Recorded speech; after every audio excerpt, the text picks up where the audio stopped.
मातीचं रान झालं जी.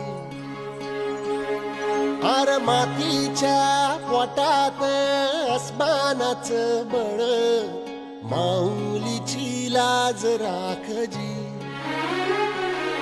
या विनमिन त्या दिव्याला तू